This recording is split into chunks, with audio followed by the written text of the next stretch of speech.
vivemos. Uma análise dos acontecimentos atuais à luz da Bíblia, com o pastor Érico Rodolfo Bocinga.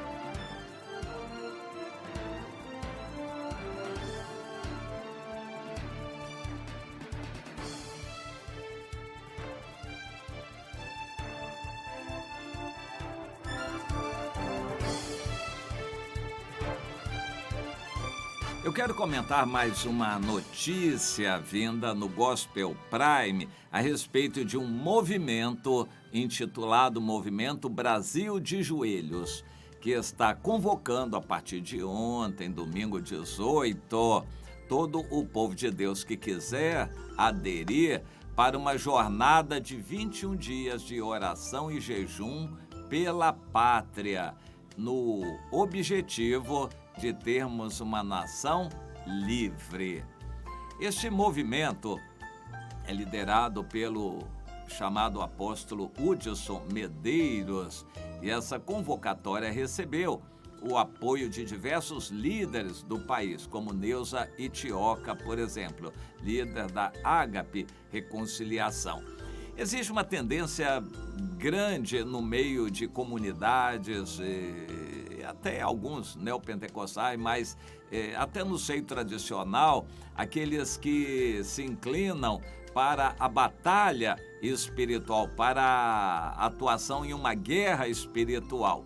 Há pessoas no mundo famosas nessa área, como Peter Wagner nos Estados Unidos, nem sei se ele ainda está vivo, e Cindy Jacobs, e o Loren Cunningham, da Jocum, e outros líderes, Joy Dovison, da Austrália, que lançaram essa ideia que virou uma espécie de doutrina, que nós estamos em uma guerra espiritual e ela é travada com muitas batalhas espirituais. As nossas armas são espirituais, é nas regiões celestes e com dons espirituais que nós combatemos. Nós temos que procurar identificar as forças do mal e combatê-las.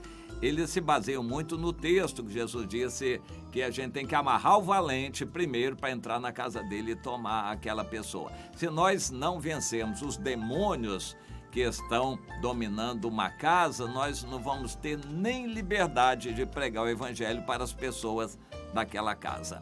Essa ideia é compartilhada por muita gente no Brasil. Por exemplo, que formou o Conselho de Apóstolos do Brasil. O Brasil, segundo o reverendo Augusto Nicodemos, já tem aí milhares e milhares. Ele se deu ao trabalho de começar a catalogar quantos apóstolos existem no Brasil. Seguramente milhares e milhares e milhares. Mas, para tentar organizar o movimento, criaram um colegiado de 12 apóstolos para tentar regulamentar a função dos apóstolos, que em princípio são pessoas que têm um peso de oração, de intercessão pela nação, coisa desse tipo. Nós não endossamos essa coisa, mas nós procuramos tirar proveito de tudo que acontece e o entendimento melhor da parte de Deus. Esse movimento apostólico, com toda certeza, apoia tudo isto. Por exemplo, a Igreja Batista da Lagoinha está muito tendente a esta direção. Mas existem muitos no Brasil inteiro, de norte a sul, que estão também interessados nisto, já que estamos numa batalha espiritual contra a maldade. E essa maldade foi encampada nos últimos anos pelo PT, pelas forças esquerdistas que contaminaram o país e fizeram o país bandear para o lado do inimigo. Nós temos que contrabalançar essa força com oração. Cremos que o Bolsonaro foi eleito por Deus, Deus que colocou o Bolsonaro lá como um GU para exercer uma função necessária. Não é necessariamente que nós devemos querer a atuação do Bolsonaro, mas nós reconhecemos que ele foi colocado por Deus e devemos orar por ele, como deveríamos orar por qualquer outro que estivesse no lugar dele na presidência da República. Mas esse movimento, então, pede que os cristãos façam 21 dias, esse número é assim simbólico na Bíblia, 21 dias de jejum e oração pela pátria. Isto começou ontem e vai até o 7 de setembro, o dia da independência do Brasil. Diariamente é divulgado um motivo específico de oração e também uma reflexão, uma meditação baseada na Bíblia sobre isto. O primeiro dia, o assunto foi a busca pela justiça, orar pela justiça na terra, principalmente as instituições que visam fazer justiça, para que emitam instruções e diretrizes claras, isso está entre aspas, essas diretrizes e instruções claras que vem do Senhor Justiça Nossa, o Yahvé Tzidkenu, tudo isso em conformidade com a justiça estabelecida por Jesus na cruz, o justo juiz. É um pouco complicado entender esse raciocínio, mas enfim, o assunto é orar basicamente pelo STF, pelo Judiciário no Brasil. A cada dia é trazido um assunto novo, específico, para os cristãos que aderirem e quiserem orar. Bom, o meu comentário que eu quero fazer é o seguinte: há poucos dias, lá em Curitiba, foi feito um movimento buscando um avivamento em várias igrejas, movimentos públicos e, por fim, terminou com uma grande concentração enchendo, superlotando o estádio lá chamado da Arena.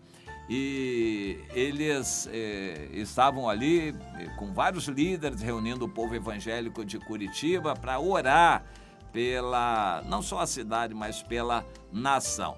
Em muitos outros lugares, grupos de pastores, líderes estão se mobilizando para orar pelo país. Em princípio, todos estão sentindo cheiro de fumaça. Em direito existe essa expressão, o fumus tem cheiro de fumaça por aí. Todos os analistas estão vendo, percebendo uma confrontação. O Brasil está dividido, direita e esquerda. Quase derrubaram o presidente Bolsonaro, implantando, foi um golpe programado aí pelo STF junto com Câmara e Senado para impor o parlamentarismo, ou seja, o presidente Bolsonaro seria apenas uma rainha da Inglaterra, se isto vingasse. E o Bolsonaro conseguiu.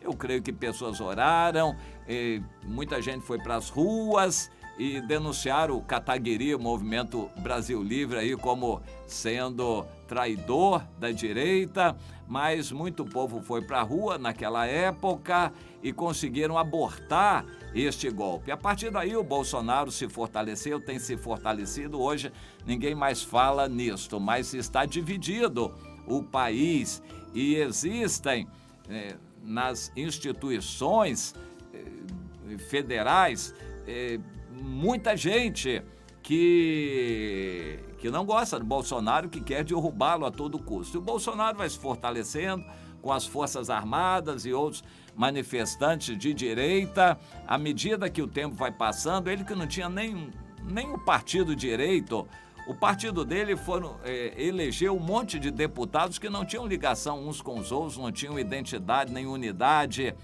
Hoje ele está praticamente conseguindo uma certa unidade dentro do seu partido, já ampliou as bases, não tem maioria ainda no Congresso, mas ele tem uma base já mais firme, umas ideias mais claras. A guerra aumenta contra ele, mas ele também é homem de guerra e quer guerrear.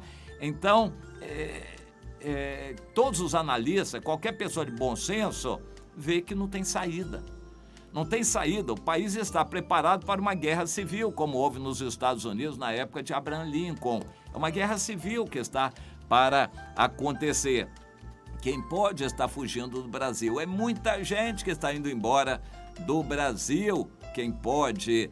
E outros se previnem como podem, mas todos estão percebendo que o confronto está claro. Só não o fogo não foi ateado ainda, porque está havendo ainda uma esperança do Lula ser solto. Então eles não querem incendiar ainda as esquerdas, incendiar ainda o Brasil, nessa expectativa do STF votar a soltura do Lula. Então querem fazer o Lula parecer bonzinho até o STF decidir isso. Mas tem muita água a rolar debaixo da ponte, o confronto está estabelecido com Lula solto ou preso, o confronto está aí e é questão de dias, é questão de um prazo pequeno para isso acontecer, essa confrontação. Então os líderes evangélicos, pressentindo isso, estão prevendo, temos que orar.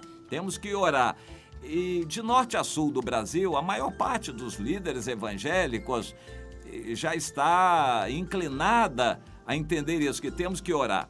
Mas, por enquanto, a oração ainda está muito genérica.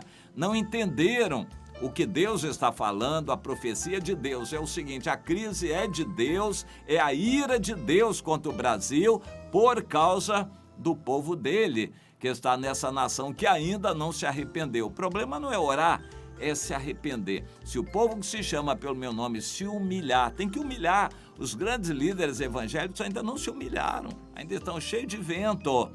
Se humilhar, orar, tem que orar e muito, aí Deus vai falar. Eles vão se quebrantar diante de Deus e, por fim, tem que se converter de seus caminhos. É o povo evangélico que está trazendo essa maldição toda sobre o Brasil, porque eles se corromperam, eles gostaram do dinheiro, gostaram do poder e se afastaram da santidade, desencaminharam o povo de Deus, entortaram o caminho do Senhor. Então são esses líderes que têm que se converter e o povo evangélico atrás se converter também. Só então Deus vai sarar a nação. Mas até lá, muito sangue vai ser derramado ainda nessa nação. Mas os líderes começando a orar já é alguma coisa, um princípio de um começo. Por enquanto estamos só aí ainda. Web Rádio